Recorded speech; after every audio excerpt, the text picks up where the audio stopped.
पहाड़ केवल शराब बांटने के लिए नहीं रह गए। आज लोग अपने सांस्कृतिक धरोहर को बचाने के लिए, अपने नैतिकता को बचाने के लिए, अपनी पहाड़ियत को की अस्मिता को बचाने के लिए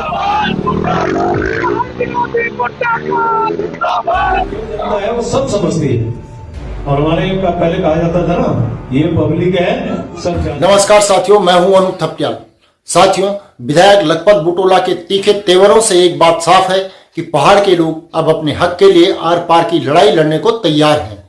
उत्तराखंड विधानसभा के सदन में पहाड़ियों को लेकर दिए गए प्रेमचंद अग्रवाल के विवादित बयान की आग अब बुझने का नाम नहीं ले रही है। एक ओर जनता का आक्रोश से गुस्सा है तो वहीं दूसरी ओर मंत्री जी का अड़ियल रवैया है। हालात इस कदर बिगड़ चुके हैं कि विरोध प्रदर्शन अब उनके गढ़ में भी होने लगे हैं। सवाल यह है कि जो जनता कभी उन्हें अपने नेता के रूप में देखती थी, वही आज उनसे नाराज है, गुस्सा है। पहाड़ियों के खिलाफ दिए गए बयान ने उनके राजनीतिक किले की नींव हिलाकर रख दी है। विरोध इतना जबरदस्त है कि राज्य भर में उनके पुतले जलाए जा रहे हैं। उत्तराखंड के इतिहास में शायद ही किसी नेता की ऐसी फजीहत कभी पहले हुई हो या ऐसी फजीहत किसी को झेलनी पड़ी हो। प्रेमचंद अग्रवाल के सामने अब दो ही रास्ते हैं, या तो वह अपनी जुबान की तलखी पर लगाम कसें और जनता से माफी मांगे, या फिर विरोध की आंधी में अपने राजनीतिक भविष्य को दांव पर लगने दें। लेकिन एक बात तो पक्की है कि उत्तराखंड की जनता सब कुछ भूल सकती है, मगर अपने पहाड़ी होने के स्वाभिमान पर किया गया अपमान कभी नहीं। उत्तराखंड की राजनीति इन दिनों जबरदस्त उथल पुथल के दौर से गुजर रही है।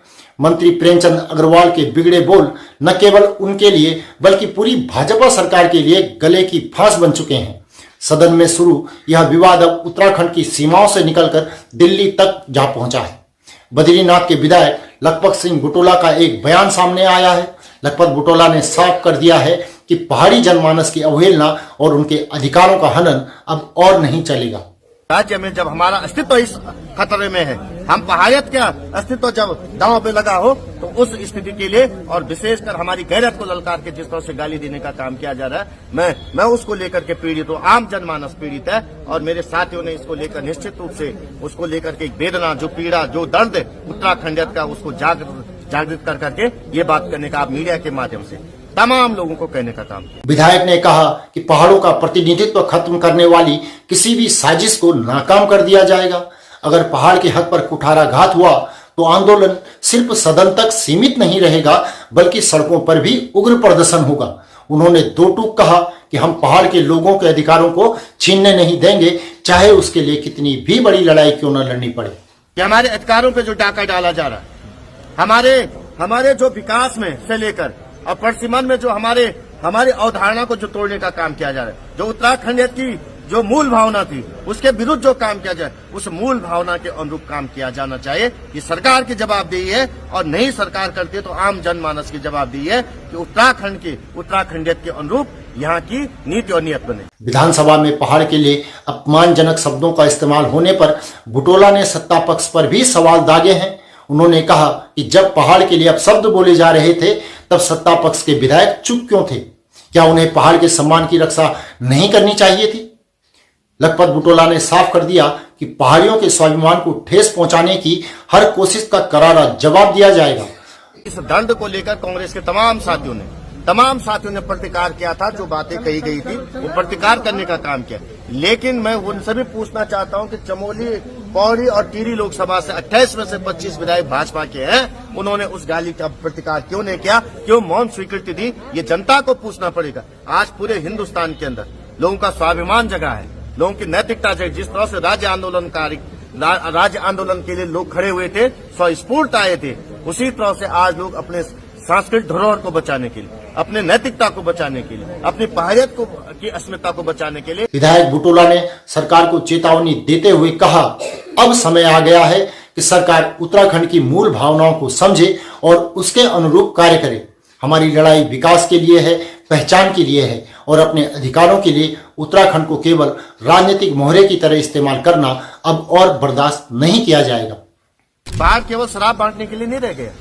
पहाड़ आज चाहता रोजगार मिले, चार धाम जो है उसकी व्यवस्थाएं दुरुस्त हो, हमारे सनातन संस्कृति की जो मानक है उसको लेके काम किया जाए। मैंने कहा है कि बद्रीनाथ की जनता का मैं धन्यवाद देना चाहता हूँ। बजट सत्र के दौरान शुरू हुआ यह बवाल अब सरकार के सबसे अहम मुद्दे जो हैं बजट, भू कानून और यूसीसी उनको भी पीछे धकेल चुका है। बीजेपी सरकार की तमाम रणनीतियां धरी की धरी रह गई हैं, क्योंकि विरोध की आग हर दिशा में धधक रही है। प्रेमचंद अग्रवाल के विवादित बयान के बाद से ही उत्तराखंड के कोने कोने में विरोध प्रदर्शन हो रहे हैं। विरोध की आग में घी डालने का काम खुद भाजपा के नेताओं ने ही किया है। आपको याद होगा बीजेपी प्रदेश अध्यक्ष महेंद्र भट्ट का वो बयान जिसमें पहले मंत्री को उन्होंने नसीहत दी, फिर सामाजिक सौहार्द बिगाड़ने वालों पर कार्यवाही की चेतावनी देकर हालात और भी बिगाड़ दिए। उसको लेकर भट्ट को काफी आलोचना का सामना भी करना पड़ा। नतीजा अब उनके कथित रिजॉर्ट और होटल में हिस्सेदारी की कहानियां भी आम जनता के बीच वायरल हो रही हैं। स्पीकर रितु खंडूड़ी, मंत्री सुबोध उनियाल और प्रदेश अध्यक्ष भट्ट भी कहीं न कहीं इसकी आग में झुलस रहे हैं। रितु खंडूड़ी ने सदन में कांग्रेस विधायक लखपत बुटोला को जोरदार तरीके से टोकने की गलती की, जिसका सीधा नतीजा ये हुआ कि कांग्रेस और भी ज्यादा हमलावर हो गई। जब हाल में ही स्पीकर गैरसैंण पहुंची थी तो कांग्रेस कार्यकर्ताओं ने काले झंडे दिखाकर उनका विरोध जताया था और बढ़ते विरोध को देखते हुए स्पीकर ने खुद को फौजी और पहाड़ की बेटी बताने की कोशिश भी की थी। वहीं मंत्री सुबोध उनियाल के ऋषिकेश में नगर निगम चुनाव के दौरान दिए गए पुराने बयान ने आग में और भी घी डाल दिया। विरोधियों ने इस मौके को लपक लिया और उनके बयान को बीजेपी की पहाड़ विरोधी मानसिकता से जोड़कर प्रचारित किया।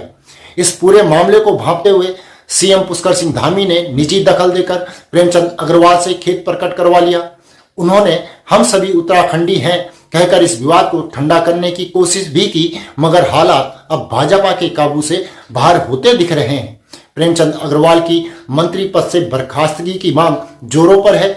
भाजपा का हाईकमान भी इस मामले पर नजरें बनाए हुए है और अब हर किसी की निगाहें इस पर टिकी हुई हैं कि क्या मंत्री प्रेमचंद पद से हाथ धो बैठेंगे या हर बार की तरह भाजपा अपने मंत्री को सिरोधार्य ही बनाए रखेगी।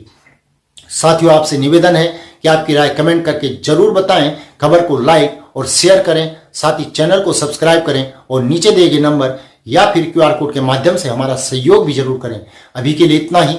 अगली रिपोर्ट में आपसे जल्दी ही मुलाकात होगी। तब तक के लिए नमस्कार।